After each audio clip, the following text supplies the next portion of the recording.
Right. Ronald Reagan expressed it very well. He said that his great hope for America was that it continued to be a country where, above all, somebody could always get rich. But then again, Jack, who is the somebody? Could you use a cup of coffee? Sure.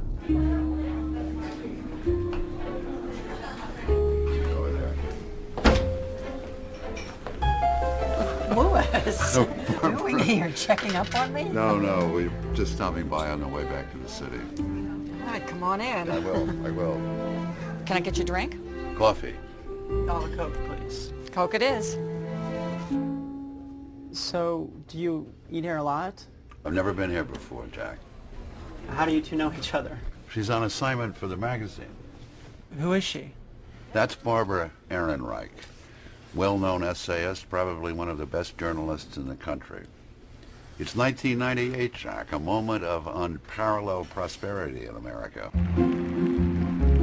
What the chairman of the Federal Reserve called irrational exuberance. The Clinton administration's welfare reforms have herded millions of Americans into the low-wage workforce.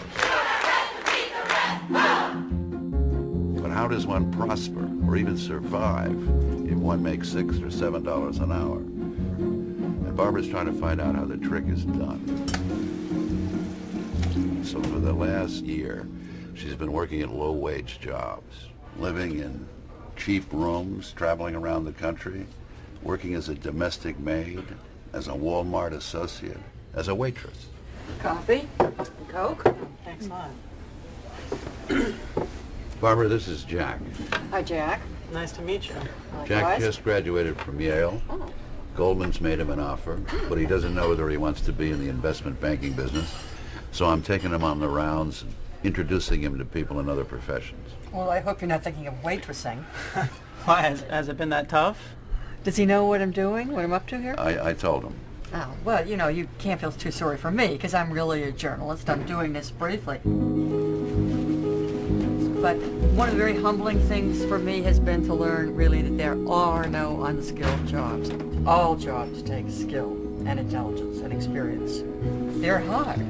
From the first day I started working here, I've been running. And first I was running around after Gail. She's another waitress here. Okay, Barb, can you take her pancakes to 63? I should be explaining how to do things and also telling me about her troubles. She's been living in a van. So I ended up living in my truck out here in the parking lot from like March to July. She works full-time, but she can't afford an apartment or anything regular like that. But anyway, it's so much. It's overwhelming. I can't even think about the fact that I may be too tired to get out to the parking lot by the end of the day. So what was the end result? Can you get by, in other words? Not in the jobs I've had. Right now, I'm already $100 behind the rent that I need to pay for my half-size trailer in the trailer park. So, you know, even living in a trailer park seems to me a little ambitious at this moment. But we're talking about the height of the last boom, right? Yes. Height of the boom, all boats rising, building a better world, Well, exactly, in a way. but not entirely. Full employment, pretty much, Yes. at the time. Wages should be technically rising, right? That's what you'd think, according to the law of supply and demand. But management will do anything to keep from having to raise wages, even when there's a so-called shortage of labor. We created a lot of jobs in this country in the 90s, but they're not jobs that a person can live on. And that's what, you know, completely undermines the myth of this great American job-producing economy. If you can't live on it, it doesn't count, it seems to me.